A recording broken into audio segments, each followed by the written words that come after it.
नमस्कार, स्वागत है आपका रिपब्लिक भारत के डिजिटल प्लेटफॉर्म पर। मैं हूं आपके साथ अनामिका पांडे। आज हमारे इस वीडियो में मैं आपको ये बताने वाली हूं कि लोकसभा स्पीकर पद कितना महत्वपूर्ण है और क्या पावर होती है लोकसभा स्पीकर की। लगातार इस वक्त चर्चा में है, आप तमाम चैनल्स पर देख रहे हैं कि कौन होगा स्पीकर, एनडीए की ओर से किसके नाम का ऐलान किया जाएगा। ये तमाम चीजें इस वक्त चर्चा में चल रही हैं, लेकिन इस बीच ये जानना जरूरी है कि आखिर लोकसभा स्पीकर पद की महत्वपूर्णता क्या है और उनके पास कितनी ताकत होती है। सबसे पहले तो सदन को सुचारू रूप से चलाना, उसका अच्छे से संचालन करवाना, ये सबसे बड़ी जिम्मेदारी लोकसभा स्पीकर पर होती है।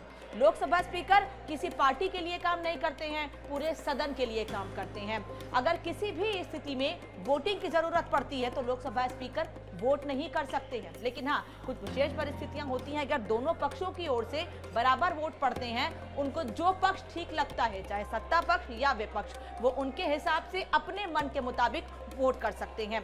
दूसरी बड़ी पावर क्या है लोकसभा स्पीकर की? अगर किसी भी सांसद का व्यवहार उनको सदन के अनुकूल नहीं लगता है तो वो उन पर कार्रवाई भी कर सकते हैं। नियम के मुताबिक वो उन पर दंडात्मक कार्रवाई भी कर सकते हैं। स्पीकर के पास बहुत सी पावर होती हैं और भी कई महत्वपूर्ण ताकतें हैं। किस तरह से वो उनका इस्तेमाल करते हैं ये भी आपको मैं बताऊंगी। और जब भी सदन में कोई बिल पास होता है तो ये लोकसभा स्पीकर ही तय करते हैं कि वो बिल कैसा है, यानी कि वो मनी बिल है या नहीं, ये लोकसभा स्पीकर ही तय करते हैं। उसके बाद ही उस बिल का प्रारूप या स्वरूप तय किया जाता है। और सदन में कई बार ऐसी स्थिति भी बनती है कि सरकार के खिलाफ अविश्वास प्रस्ताव लेकर आता है विपक्ष। ऐसे में स्पीकर की पावर यानी लोकसभा अध्यक्ष की पावर महत्वपूर्ण हो जाती है, क्योंकि वही अनुमति देते हैं कि विपक्ष सत्ता पक्ष के खिलाफ अविश्वास प्रस्ताव ला सकता है या नहीं।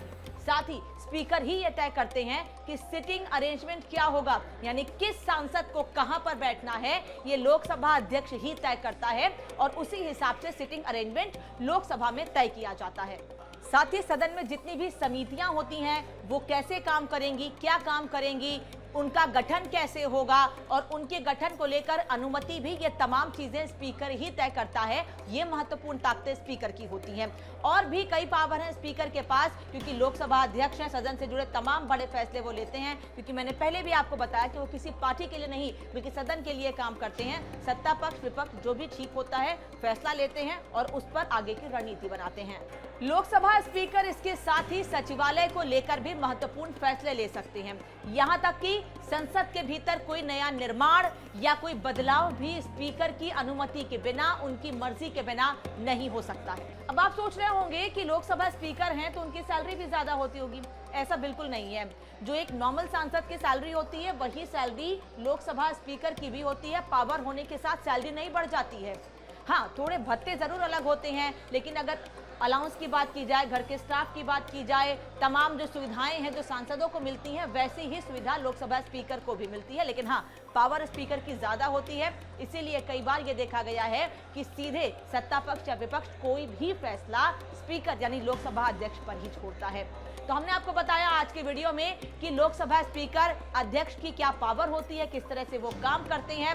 और सवाल ये उठता है कि क्या कोई स्पीकर के फैसले का विरोध कर सकता है? नाराजगी की स्थिति में भी कोई भी लोकसभा स्पीकर के फैसले का विरोध नहीं कर सकता है। कई बार वेल में आकर नाराजगी जाहिर कर सकते हैं, लेकिन सीधे सीधे कोई भी लोकसभा अध्यक्ष के फैसले का विरोध नहीं कर सकता है। इसके साथ ही इस वीडियो में इतना ही, लेकिन ऐसे ही जानकारी भरे वीडियो के लिए रिपब्लिक भारत के डिजिटल प्लेटफॉर्म को सब्सक्राइब करना ना भूलें।